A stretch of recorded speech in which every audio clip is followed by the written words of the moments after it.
Audio Jungle.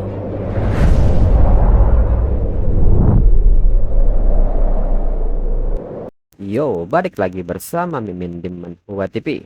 Kali ini kita akan lanjutkan pembahasan dari cerita Riches Can Buy Royalty.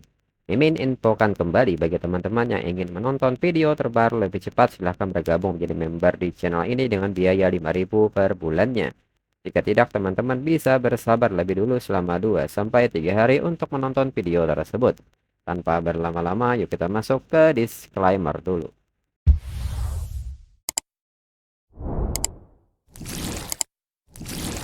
Disclaimer, silahkan abaikan hal ini jika kalian sudah mengerti. Ini peringatan mengenai konten di channel ini. Video ini berisi alur cerita komik yang mempermudah bagi teman-teman untuk mengetahui isi ceritanya dan memahami alur ceritanya. Jika ada kesamaan tokoh, tempat, maupun isu yang sedang hangat, itu benar-benar tidak disengaja. Dan peringatan bagi teman-teman untuk tidak mencontoh atau meniru perkataan maupun perbuatan yang tidak baik yang ada di video ini. Karena cerita ini hanyalah fiktif belaka. Jika mengerti, yuk kita masuk ke ceritanya. Meng Lu pun meminta Shen Yuan untuk tidak menggodanya. Meng Lu pun meminta Shen Yuan untuk minum air madu dulu. Ini bisa meredakan mabuk. Shen Yuan pun menyebut bahwa bukan begitu caranya meminum madu yang benar. Meng Lu pun kaget dan bertanya harus bagaimana. Shen Yuan seketika mengambil gelas airnya dan menumpahkannya ke tubuh Meng Lu. Shen Yuan pun menyebut bahwa cara yang benar adalah seperti ini dan kini Shen Yuan mulai meminumnya. Setelahnya, Shen Yuan pun baru ingat dan bertanya soal survei yang dirinya minta Meng Lu lakukan di pusat kebugaran itu. Apakah ada kemajuan? Meng Lu mengatakan bahwa 2 hari terakhir dirinya berlatih di salah satunya. Setelah dirinya amati dengan seksama, tidak ada masalah besar, tapi cukup banyak masalah kecil. Shen Yuan pun meminta Meng Lu menjelaskannya. Meng Lu menjelaskan bahwa pertama, akun media sosial mereka sepi. Like dan komentar juga sedikit. Jelas videonya tidak menarik.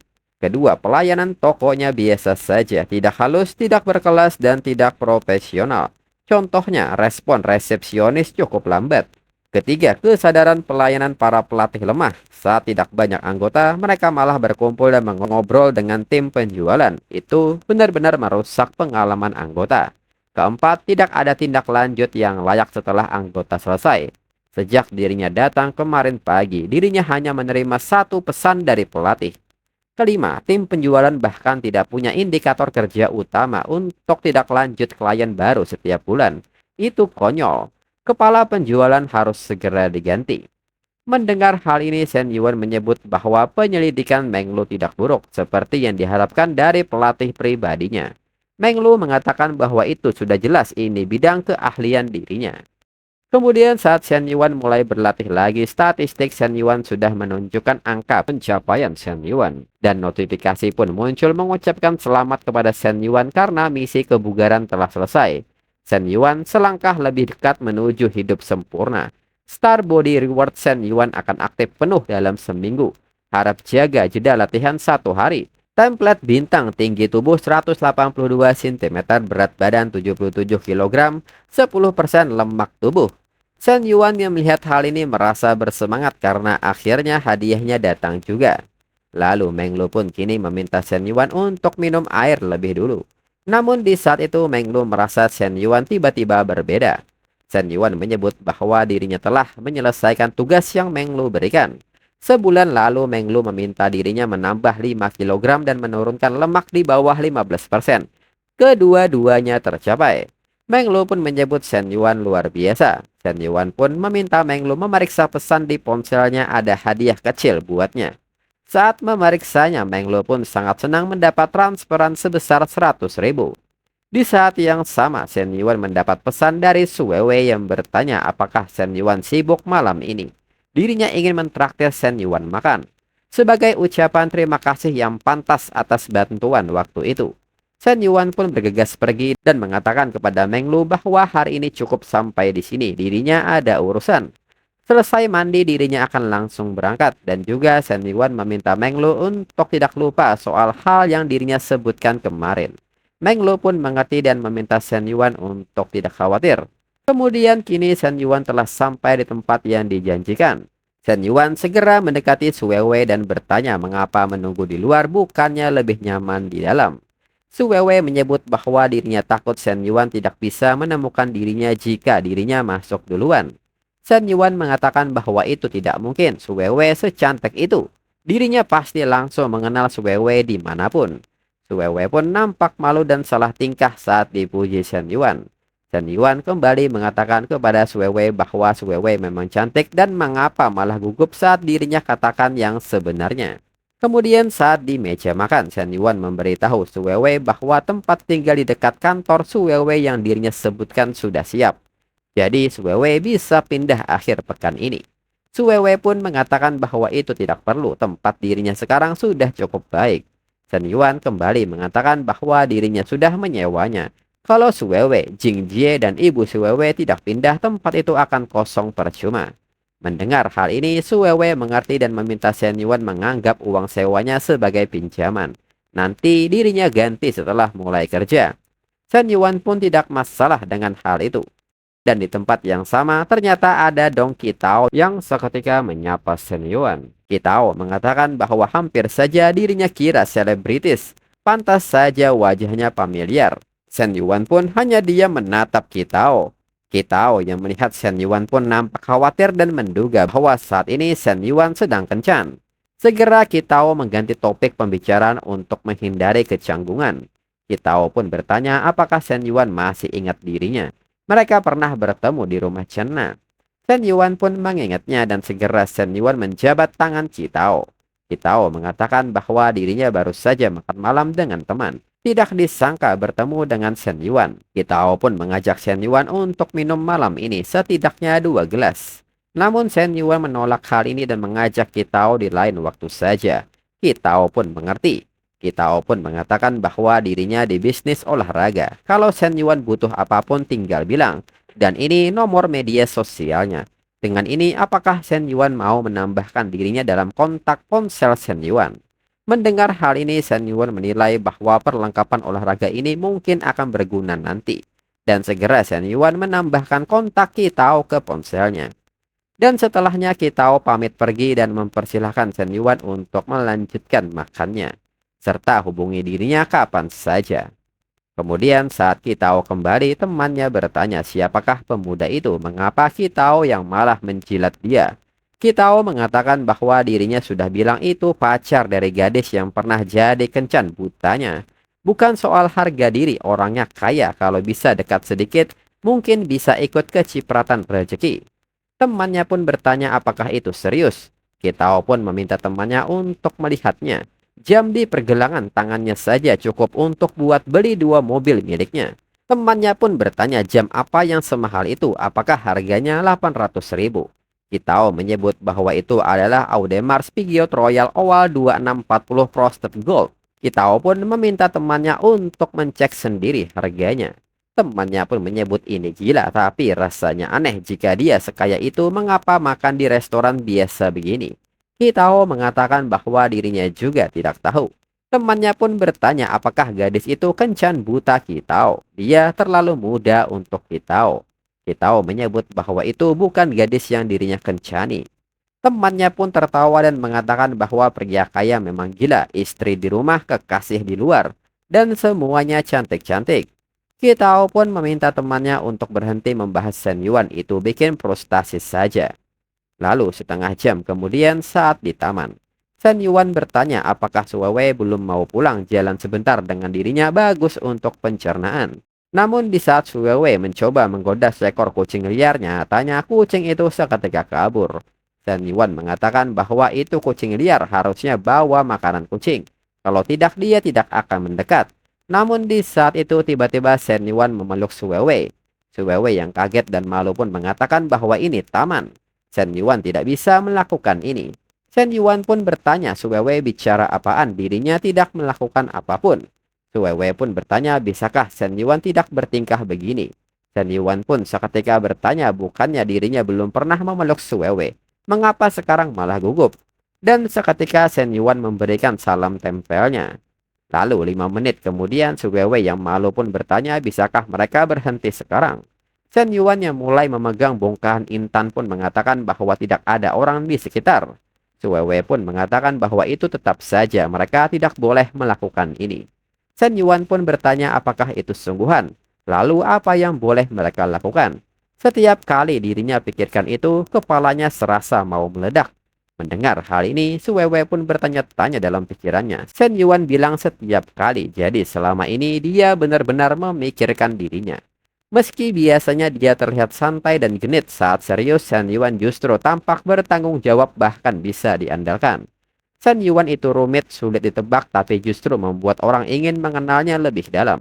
Dan seketika poin kasih sayang Su Weiwei naik menjadi 67 poin. Shen Yuan yang melihat hal ini pun bertanya-tanya dalam pikirannya mengapa tingkat kasih sayang Su Weiwei tiba-tiba naik ke 67 poin. Untuk gadis lain, dirinya harus menghabiskan berjam-jam di hotel untuk menaikkan poin kasih sayangnya. Tapi untuk Su Weiwei cukup jalan di taman saja. Setelahnya kini Su Weiwei kembali ke rumah dan disambut oleh ibunya. Su Weiwei seketika mengatakan bahwa mereka akan pindah beberapa hari lagi. Lalu ibunya pun bertanya soal pindah ini ke manakah mereka. Su Weiwei mengatakan bahwa dirinya belum tahu. Shen Yuan bilang sudah menemukan tempat untuk mereka.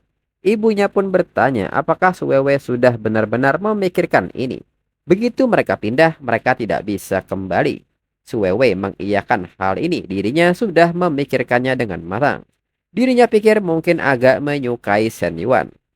Kemudian keesokan harinya dalam sebuah perjalanan, Shen Yuan pun kini menghubungi Jianan Shao dan bertanya, bagaimana kabar kemitraan pemeriksaan kesehatan? Jianan Shao pun mengatakan bahwa kemarin sudah diatur. Janjinya hari ini di jam 10 pagi dengan kepala sekolah Su di kantornya. Shen Yuan pun menilai bahwa sekarang sudah jam 9 dan Jianan Shao baru bangun sekarang. Sepertinya si pemalas itu harus segera berkemas dan pergi. Lalu saat ini jam 10:10, Shen Yuan datang berkunjung ke universitasnya dan langsung menuju kantor kepala sekolah Su Shoutai. Su Shoutai pun agak kaget melihat Shen Yuan dan bertanya mengapa Shen Yuan di sini. Namun karena Shen Yuan di sini, Su Shoutai pun mempersilahkan Shen Yuan untuk duduk. Dan di sana sudah ada Jianan Shao dan Liu Jipeng yang merupakan marketing manager of the medical center. Jianan Shao pun bertanya-tanya dalam pikirannya mengapa Shen Yuan ada di sini. Hari ini baru pertemuan pertama dan Shen Yuan tidak bilang akan datang ke sini. Seluruh presentasinya disiapkan oleh Yu Zipeng. Dirinya bahkan belum melihat proposalnya sama sekali. Lalu Shen Yuan meminta mereka semua untuk terus berbicara dan jangan pedulikan dirinya. Dirinya kebetulan ada di dekat sini dan ingin mampir untuk bertemu kepala sekolah Su Shoutai. Dan segera Fu Zipeng mulai melakukan negosiasi dengan serius dan koordinasi yang serius dan Jianan Shao hanya sebagai pendengar. Shen Yuan menilai dirinya datang khusus untuk melihat cara kerja Jianan Shao. Dan sekarang dirinya melihat dengan jelas, dia orang yang tidak mengurus bisnis, hanya melimpahkannya kepada orang lain. Dirinya benar-benar perlu segera menemukan penggantinya. Lalu Shen Yuan mengatakan kepada Su Shoutai untuk melanjutkannya. Dirinya akan menyerahkannya kepada Su Shoutai. Melihat Shen Yuan pergi, Jianan Shao pun lega karenanya. Dalam pikiran Shen Yuan, jika Yu Zipeng mampu, mungkin dia bisa menggantikan Jianan Shao. Tapi pertama-tama dirinya perlu tahu latar belakang lengkapnya. Jika dia satu geng dengan Jianan Shao itu akan jadi canggung. Dengan ini dirinya akan pergi ke perusahaan Jingfu. Ada banyak hal yang harus dilakukan hari ini. Lalu 1 jam kemudian di perusahaan Jingfu, Shen Yuan pun mengatakan kepada salah satu karyawan bahwa pemasaran online mereka lemah. Video TokTok sangat buruk. Shen Yuan pun bertanya mengenai hal ini. Lalu Cheng Ru yang merupakan manajer departemen operasi mengatakan kepada Shen Yuan bahwa video promosi yang bagus biasanya menampilkan pelatih wanita yang menarik. Tapi menyewa model seperti itu terlalu mahal, anggarannya tidak cukup. Shen Yuan pun bertanya mengapa mereka butuh model, apakah pelatih gym mereka sendiri tidak boleh muncul di video. Cheng Ru menyebut bahwa pelatih gym mereka ada yang tidak mau tampil di depan kamera, ada pula yang tidak mau difilmkan. Klien online didistribusikan secara merata di antara para pelatih, sehingga yang difilmkan merasa ini tidak adil. Mendengar hal ini, Shen Yuan pun bertanya apakah Cheng Ru tidak menganalisis masalah ini sebelumnya. Cheng Ru mengatakan bahwa gym dan studio yoga masih banyak yang datang langsung. Jadi keuntungannya lumayan. Itulah mengapa hal ini diabaikan untuk sementara waktu. Lalu Shen Yuan bertanya kepada manajer Sun mengenai lalu lintas online yang rendah. Kualitas layanan di dalam toko buruk, disiplin staf lemah, dan tindak lanjutnya berantakan. Shen Yuan pun ingin mendengar pendapat ini dari manajer Sun sebagai manajer umum. Manajer Sun pun agak kesulitan menanggapi ini. Shen Yuan pun bertanya apakah dirinya salah. Manajer Sun pun mengatakan bahwa itu benar, namun ada alasan lainnya. Shen Yuan pun meminta manajer Sun tanpa basa-basi susun beberapa langkah perbaikan dan laporkan kepada dirinya besok. Manajer Sun pun mengerti dengan perasaan cemasnya. Saat mereka keluar ruangan, manajer Sun berpikir, pusat kebugaran mereka selalu menjadi yang terbaik, baik dari segi skala maupun keuntungan. Dirinya kira langkah pertama baru adalah membakar pusat kesehatan Jingpu. Namun manajer Sun bertanya-tanya dalam pikirannya, mengapa Shen Yuan malah membakar tempatnya? Tapi karena Shen Yuan meminta rencana perbaikan, itu artinya masih ada kesempatan untuk memperbaiki diri. Di samping itu, Shen Yuan menghabiskan hari itu untuk mempelajari laporan. Menurut Shen Yuan, secara keseluruhan pusat kebugaran ini memiliki masalah paling sedikit. Jika mereka dapat memperbaiki poin-poin penting yang dirinya sebutkan, arus pelanggan dan konversi akan meningkat serta keuntungan akan mengikuti. Tentunya itu berarti lebih banyak pekerjaan untuk staf. Tetapi karena pelatih dan penjualan mendapatkan komisi, dirinya ragu ada yang akan mengeluh. Uang membuat mereka bahagia. Setelahnya Shen Yuan pun pulang ke rumah Chenna dan nyatanya yang menyambut adalah Shen Yu. Shen Yuan pun bertanya mengapa Shen Yu di sini, di manakah Chenna? Shen Yu mengatakan bahwa kafe sedang sibuk, dia sedang bekerja. Chenna takut Shen Yuan lapar, jadi Chenna meminta dirinya pulang lebih awal memasak untuk Shen Yuan. Shen Yuan pun seketika bertanya kapan Chenna akan kembali. Shen Yu mengatakan bahwa itu tidak dalam waktu dekat ini. Dia baru saja mengirim pesan teks yang mengatakan untuk tidak menunggunya makan malam. Shen Yuan pun menilai bahwa Shen Yu menjelaskannya dengan sangat jelas. Apakah Shen Yu mengisyaratkan bahwa mereka punya banyak waktu? Lalu Shen Yuan yang melihat makanan yang disajikan tidak menyangka akan sebanyak ini. Shen Yuan pun bertanya apakah Shen Yu yang bikin semuanya. Shen Yu pun mengiyakan hal ini, tapi rasanya mungkin tidak selezat milik Chenna. Serta meminta Shen Yuan untuk tidak terlalu mempermasalahkannya. Shen Yuan pun meminta Shen Yu untuk tidak khawatir, asalkan mereka berdua yang membuatnya, dirinya akan menikmatinya. Shen Yu pun seketika terdiam dengan malu. Melihat hal ini, Shen Yuan seketika kembali mengatakan bahwa yang dirinya maksud, dirinya suka makanan yang mereka buat berdua. Dan harus dirinya akui rasanya lumayan enak. Shen Yu pun bertanya apakah itu sungguhan enak. Dirinya membuat ini karena menurutnya Shen Yuan sepertinya paling menyukai hidangan ini. Mendengar hal ini, Shen Yuan tidak menyangka Shen Yu memperhatikan dirinya. Hingga terciptalah situasi canggung dengan dua mata saling memandang. Merasakan hal ini, Shen Yu seketika berdiri dan mengatakan bahwa dirinya akan pergi ke kamar mandi sebentar. Saat di kamar mandi, Shen Yu seketika mencuci mukanya. Dalam pikiran Shen Yu, dirinya benar-benar tidak tahan ingin bertanya bisakah mulai sekarang dirinya memanggil Shen Yuan dengan sebutan nama saja, bukan kakak ipar. Namun Shen Yu merasa sangat sulit menahan hal ini dan hampir mengatakan apa yang sebenarnya ingin dirinya katakan. Shen Yu pun merasa bahwa kata itu tidak boleh keluar dari mulutnya. Lagi pula Shen Yuan hanya memandang dirinya sebagai adiknya. Tidak mungkin Shen Yuan akan menyukai dirinya. Dan untuk episode selanjutnya tunggu 1 sampai 2 minggu lagi. Sekian dan terima kasih.